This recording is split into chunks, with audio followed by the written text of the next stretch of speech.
Hey cat lovers, if your furniture is starting to look more like a scratching post, don't worry, you're not alone. We've all been there, staring down at those shredded couch corners, wondering if our feline overlords have declared war on our homes. But listen, before you banish Fluffy to the basement, let me tell you something important. Scratching is as natural for cats as cuddling up on a pile of freshly folded laundry. It's not about being naughty, it's pure instinct. Today, I'm going to break down exactly why your cat scratches and, more importantly, how to redirect that energy to save your furniture. We're going to work with your cat's instincts, not against them. Let's dive in. Alright, before we can fix the problem, we gotta understand it. And trust me, understanding your cat's behavior is the first step to a harmonious home. See, cats don't scratch our furniture to spite us, no matter how much it feels that way sometimes. They're not being naughty or rebellious. It's all about instinct, pure and simple. These behaviors are hardwired into their DNA. First off, scratching is their way of maintaining those razor-sharp claws. It's essential for their survival in the wild. Think of it like a good nail trim, but way more fun if you're a cat. It's a necessary grooming habit. They're stripping away the dead outer layer of their claws, keeping them sharp and ready for action. This is crucial for their hunting and climbing abilities, and trust me, a cat with well-maintained claws is a happy cat. It's part of their overall well-being. Secondly, those long, luxurious stretches they do while digging into your new rug, it's more than just a stretch. That's not just for show. It's a vital part of their physical health. Scratching allows them to stretch out their muscles, getting a good full-body workout. It's like their version of a gym session. It's like yoga and a manicure all rolled into one. They're keeping fit and fabulous. And lastly, but definitely not least, we gotta talk about territory. This is a big one. Cats are all about marking their turf. And scratching is a key part of that. It's their way of saying, this is my space. They've got scent glands in their paws, see? These glands release pheromones.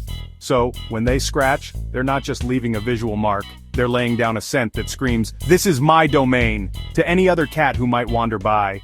It's a multi-sensory message. Now that we understand why cats scratch, we can start speaking their language. Scratching is a natural behavior for cats, and it's essential for their well-being. It helps them mark their territory, stretch their muscles, and keep their claws in top shape. So instead of trying to stop them, let's give them the right tools. And the key to that is providing them with something even better than your antique armchair, a high-quality scratching post. This isn't just any post, it needs to be something that truly captures their interest and satisfies their scratching needs. Not all scratching posts are created equal, folks. There are various types, each with its own unique features and benefits. Some are tall, some are short, some are covered in different materials. It's important to find the one that your cat will love. You gotta think like a cat here. What would make them want to use the post instead of your furniture? It's all about understanding their preferences and instincts. First off, the material matters. Cats have different preferences when it comes to what they like to scratch. Some might prefer a rough texture, while others might go for something softer.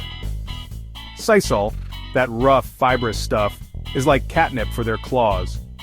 It's durable and provides a satisfying scratch that many cats love. Plus, it helps them shed the outer layers of their claws. Carpet can work too, but make sure it's the kind they can really dig into. Some carpets are too soft and won't give them the resistance they need. And don't forget about cardboard. It's inexpensive and many cats absolutely adore it. The texture is different from sisal or carpet, and it can be a great addition to their scratching options. Some cats go bonkers for the texture. It's light, easy to replace, and can be placed in various locations around your home. Next up, size and sturdiness. A good scratching post should be tall enough for your cat to stretch out fully. This is important for their muscle health and overall satisfaction. You want a post that's tall enough for your cat to really stretch out on, and sturdy enough that it won't topple over when they give it their all. A wobbly post can be a big turnoff for cats. Remember, a wobbly, flimsy post is just an invitation for your cat to take their scratching party back to the sofa. Finally, placement is key. Where you put the scratching post can make a huge difference. Don't just stick it in a corner and hope for the best. Cats are creatures of habit and they like to scratch where they spend most of their time. Put it where your cat already likes to hang out, like near their food bowls by the window.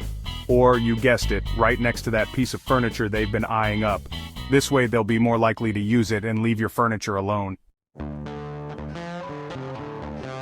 Chapter 3. Furniture, First Aid, protecting your belongings. Okay, so you've got the awesome scratching post, strategically placed and ready to go. But what about your poor, already clawed furniture? Don't worry, we're not gonna abandon it to a feline fate.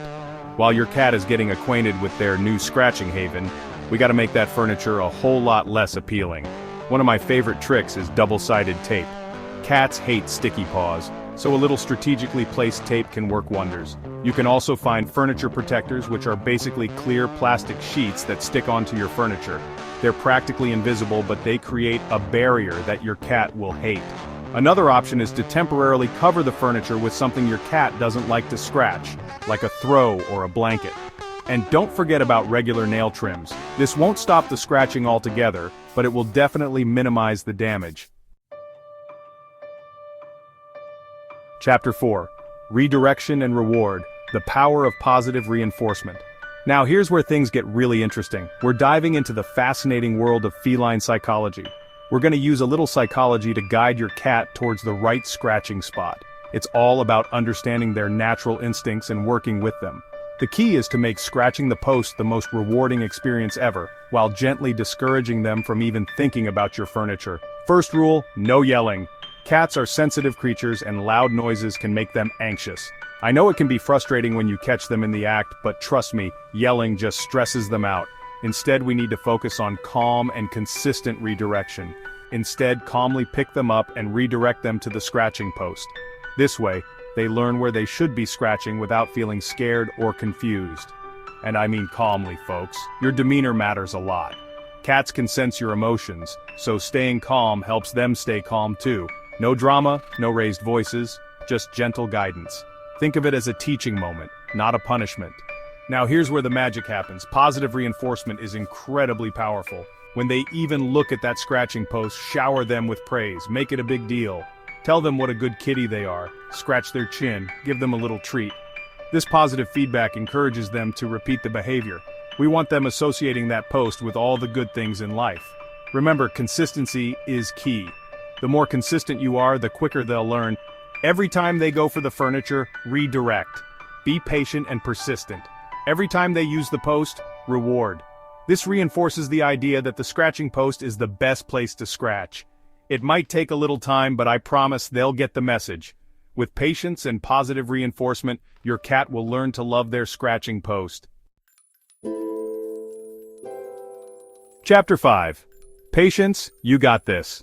Celebrating the small wins. Look, I'm not gonna lie. Changing your cat's scratching habits takes time and patience. It's a process, not a quick fix. But trust me, it's so worth it. The key is to be patient and consistent. Don't get discouraged if they slip up. It's all part of the learning process. Remember, every cat learns at their own pace. Some cats will take to the scratching post right away, while others might need a little more encouragement, and that's okay. The important thing is to celebrate the small wins along the way. Did your cat use the scratching post instead of the couch today? That's a victory. Give them some extra love, maybe a special treat, and let them know how proud you are. Remember, we're not trying to dominate our cats, we're trying to communicate with them. We want them to be happy, healthy, and scratch-free in a way that works for everyone. Chapter 6. You did it. Now go celebrate with your cat. With the right tools and approach, you can stop your cat from scratching your furniture while keeping them happy and healthy. Scratching is a normal part of being a cat. It's all about guiding them to the right place. What's your go-to tip for stopping furniture scratching? Let me know in the comments. And if you found this video helpful, don't forget to like, share, and subscribe for more cat care tips and tricks. See you in the next video. Thanks for watching and good luck with your feline friends.